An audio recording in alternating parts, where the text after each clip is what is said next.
ఓం శ్రీమాత్రే నమః. ఛానల్లోకి స్వాగతమండి. తులారాశివారు జాగ్రత్తగా ఉండవలసిన సమయం వచ్చింది. అక్టోబర్ 11వ తేదీన మీ జీవితంలో ప్రళయం రాబోతుంది. అయితే మీరు చేస్తున్న తప్పేంటి? ఎందుకు ఈ పరిస్థితి ఎదురవుతుంది?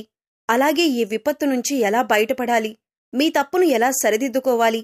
అలాగే ఈ సమయంలో మీరు చేయవలసిన దేవతారాధన, అలాగే పాటించవలసిన పరిహారాలేంటి అనే అంశాలను ఈ వీడియోలో మనం వివరంగా తెలుసుకుందాం.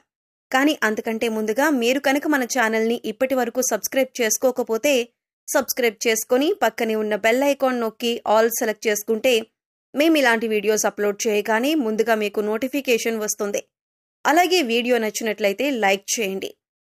మీ జీవితానికి అలాగే మీ భవిష్యత్తుకు సంబంధించి ఆసక్తికరమైన అంశాలను కూడా ఈ వీడియోలో తెలియజేస్తాం.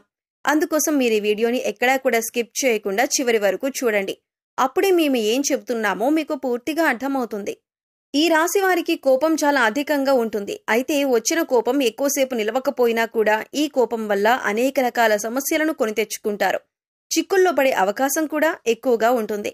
అంతేకాకుండా మీ జీవితంలో ఒడిదుడుకుల సమస్యలు కూడా ఎక్కువగానే ఉంటాయి. ఎన్ని ఒడిదుడుకుల సమస్యలు ఉన్నప్పటికీ కూడా అధికంగా శ్రమపడి వీరి బాధ్యతలను సక్రమంగా నెరవేర్చి ఒక మంచి స్థాయికి చేరుకుంటారు. అనేక బాధ్యతలను మీరు నిర్వహించవలసిన పరిస్థితులు కూడా ఏర్పడతాయి.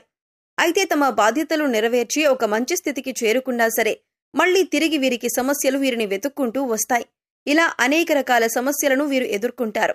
ఇక ఒక రకంగా చూసుకున్నట్లయితే ఈ రాశి వారికి ఎటువంటి కష్టాలు ఉన్నాయి అని ప్రత్యేకించి చెప్పక్కర్లేదు. ఎందుకంటే మానవ జీవితంలో కష్టం వెనుక సుఖం, అలాగే సుఖం వెనుక కష్టం ఉంటుందని ప్రతి ఒక్కరూ అర్థం చేసుకోవాలి. అయితే మిగిలిన రాశుల వారందరికంటే కూడా ఈ రాశి వారికి కష్టాలు ఎక్కువనే చెప్పాలి. ఎందుకంటే వీరి జీవితాన్ని చూసుకున్నట్లయితే కొన్ని ముఖ్యమైన అంశాలలో అనేకసార్లు నిరాశకు గురైన సందర్భాలు కూడా ఉన్నాయి. అలాగే ఈ రాశివారు దయాగుణం, దానగుణం కూడా అధికంగా కలిగి ఉంటారు. ఈ కారణంగా ఎదుటివారు కష్టాల్లో ఉంటే చలించిపోయే మనస్తత్వాన్ని కలిగి ఉంటారు. ఇక వీరి దగ్గర సహాయం చేసే పరిస్థితి ఉన్నా లేకపోయినా ఎదుటివారు కష్టాల్లో ఉన్నామంటే మాత్రం ఖచ్చితంగా సహాయం చేస్తారు.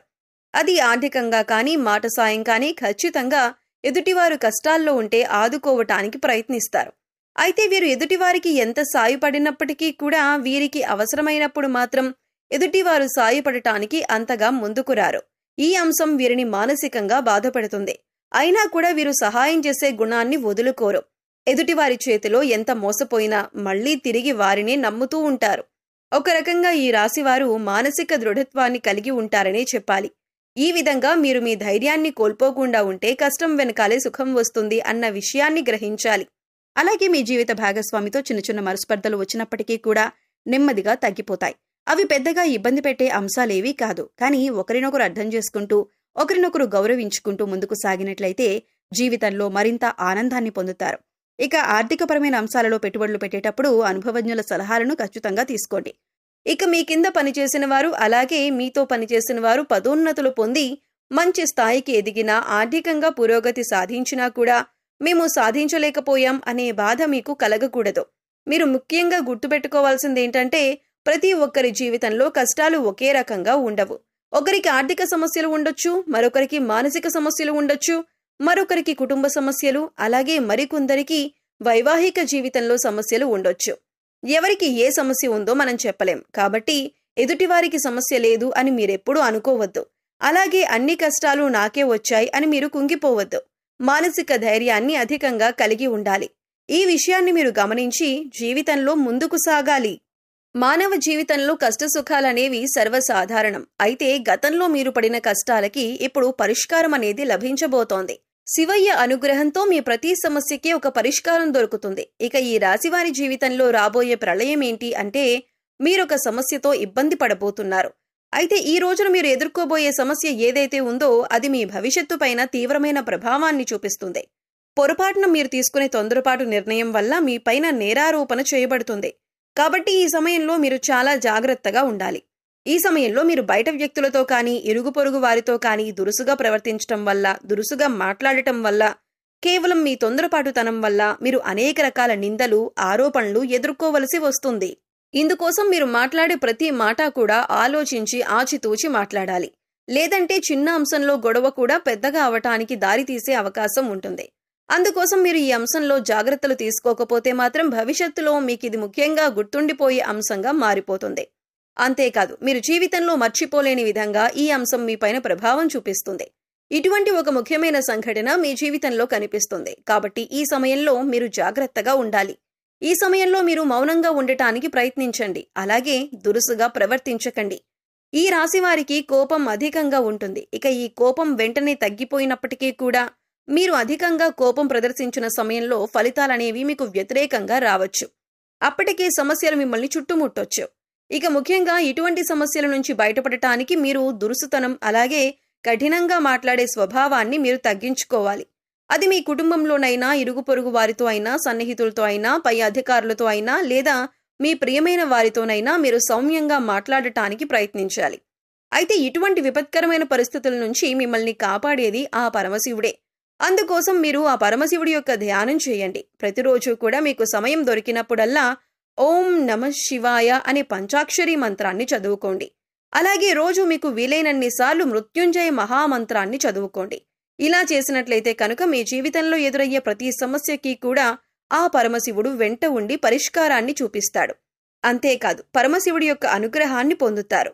ఎందుకంటే మీ జీవితంలో ఎటువంటి సమస్య మీ దరిదాపుల్లోకి రాకుండా శివయ్య కాపాడుతారు. అంతేకాదు శివుడికి నీళ్లతో అభిషేకం చేసినా సరే భోలా శంకరుడు చాలా సులువుగా మిమ్మల్ని అనుగ్రహిస్తాడు. అయితే ప్రతి సోమవారం కూడా శివాలయానికి వెళ్లి శివాలయంలో దీపారాధన చేయటానికి ప్రయత్నించండి. ఆవు నేతితో కాని నువ్వుల నూనెతో కాని దీపారాధన చేసి ఒక బిల్వపత్రాన్ని సమర్పించండి. ఒకవేళ మీకు గుడికి వెళ్లటానికి కుదరకపోతే మీ ఇంట్లో ఉండే శివలింగానికి బిల్వపత్రాన్ని సమర్పించి నీటితో అభిషేకం చేయండి. ఈ విధంగా శివుణ్ణి పూజించినట్లయితే శివయ్య మిమ్మల్ని కష్టాల నుంచి బయటపడేస్తాడు. మీకు రాబోతున్న ప్రళయం నుంచి కూడా బయటపడేందుకు మార్గం తెలుస్తుంది. అలాగే మీకున్నంతలో దానధర్మాలు చేయటం మంచిది. దానధర్మాలు చేయటం వల్ల ఎంతో పుణ్య ఫలితం లభిస్తుంది. అపారమైన దైవశక్తిని పొందుతారు. ఇక మిగిలిన అంశాలలో మీరు మిశ్రమమైన ఫలితాలు పొందబోతున్నారు. అయితే మీకుండే కోపం, మాట తీరు అలాగే కఠినమైన స్వభావం కారణంగా ఈ సమస్య పెద్దదయ్యే అవకాశం ఉంది. కాబట్టి ఈ అంశంలో జాగ్రత్త వహించండి. సో చూశారు కదండి, అక్టోబర్ 11వ తేదీన తులారాశి వారి జీవితంలో ఎటువంటి ప్రళయం రాబోతుంది, ఆ ప్రళయం నుంచి మీరెలా బయటపడాలి, ఈ ప్రళయానికి గల కారణం ఎవరు, ఈ సమయంలో ఏ దేవతారాధన చేసుకుంటే మీరు ఈ సమస్య నుంచి బయటపడతారు, మీరు మార్చుకోవలసిన ప్రవర్తనేంటి అనే అంశాలను ఈ వీడియోలో మనం వివరంగా తెలుసుకున్నాం కదా. ఈ వీడియో మీకు నచ్చినట్లయితే లైక్ చేయండి. మీ ఫ్రెండ్స్ అండ్ ఫ్యామిలీ మెంబర్స్లో తులారాశి వారు ఉంటే వారితో ఈ వీడియోని షేర్ చేసుకోండి. అలాగే ఇప్పటి వరకు మన ఛానల్ని కనుక సబ్స్క్రైబ్ చేసుకోకపోతే సబ్స్క్రైబ్ చేసుకొని పక్కనే ఉన్న బెల్ ఐకాన్ నొక్కి ఆల్ సెలెక్ట్ చేసుకుంటే మేము ఇలాంటి వీడియోస్ అప్లోడ్ చేయగానే ముందుగా మీకు నోటిఫికేషన్ వస్తుంది. మరో చక్కటి వీడియోతో మళ్ళీ కలుద్దామండి. ఓం శ్రీమాత్రే నమః.